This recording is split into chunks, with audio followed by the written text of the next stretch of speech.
Nascido no ano de 1856 em Freiberg, na Morávia, Sigmund Freud é considerado o pai da psicanálise. Estudou medicina na Universidade de Viena e desde cedo se especializou em neurologia. Seus estudos foram os pioneiros acerca do inconsciente humano e suas motivações.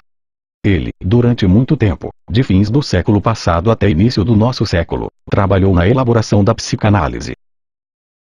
O método psicanalítico de Sigmund Freud consistia em estabelecer relações entre tudo aquilo que o paciente lhe mostrava, desde conversas, comentários feitos por ele, até os mais diversos sinais dados do inconsciente.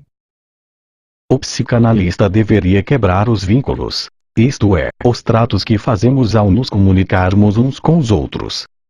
Ele não poderia ficar sentado ouvindo e compreendendo apenas aquilo que o seu paciente queria dizer conscientemente, mas perceber as entrelinhas daquilo que ele o diz. É o que se chama de quebra do acordo consensual. Há uma ruptura de campo, pois o analista não se restringe somente aos assuntos específicos, e sim ao todo, ao sentido geral. Freud sempre achou que existia um certo conflito entre os impulsos humanos e as regras que regem a sociedade. Muitas vezes, impulsos irracionais determinam nossos pensamentos, nossas ações e até mesmo nossos sonhos. Estes impulsos são capazes de trazer à tona necessidades básicas do ser humano que foram reprimidas, como por exemplo, o instinto sexual. Freud vai mostrar que estas necessidades vêm à tona disfarçadas de várias maneiras, e nós muitas vezes nem vamos ter consciência desses desejos, de tão reprimidos que estão. Freud dividia o inconsciente em três partes: o id, o ego e o superego.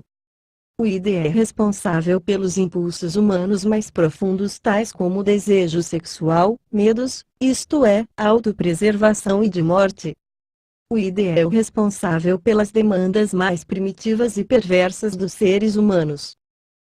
O superego é a parte do inconsciente que tem a função de contração ao id. Ele representa os pensamentos morais e éticos internacionalizados. Ou seja, é o fruto da ação da repressão do id, como por exemplo na infância.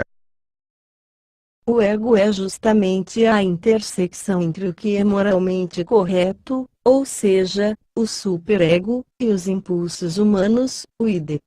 Ele é o responsável pela consciência humana e, consequentemente, pelas ações tomadas nesse estado. Ele busca equilibrar nossos mais profundos anseios com o que é moralmente certo ou errado. A psicanálise se apoia sobre três pilares: a censura, o conteúdo psíquico dos instintos sexuais e o mecanismo de transferência. A censura é representada pelo superego, que inibe os instintos inconscientes para que eles não sejam exteriorizados. Nem sempre isso ocorre. Pode ser que eles burlem a censura, por um processo de disfarce, manifestando-se assim com sintomas neuróticos. Existem diversas formas de exteriorizarmos nossos instintos inconscientes, os atos falhos, que podem revelar os segredos mais íntimos e os sonhos.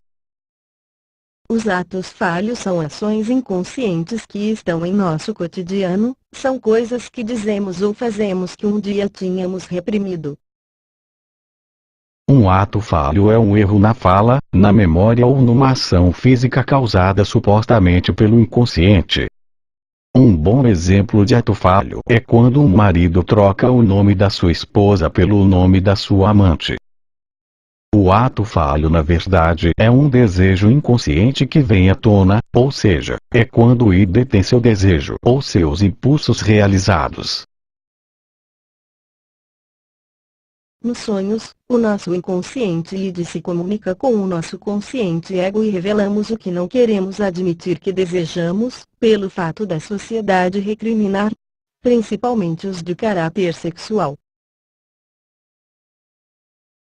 O último dos pilares da psicanálise, a transferência, é também uma arma, um trunfo usado pelos psicanalistas para ajudar no tratamento do paciente. Naturalmente, o paciente irá transferir para o analista as suas pulsões, positivas ou negativas, criando vínculos entre eles. O tratamento psicológico deve, então, ser entendido como uma reeducação do adulto, ou seja, uma correção de sua educação enquanto criança.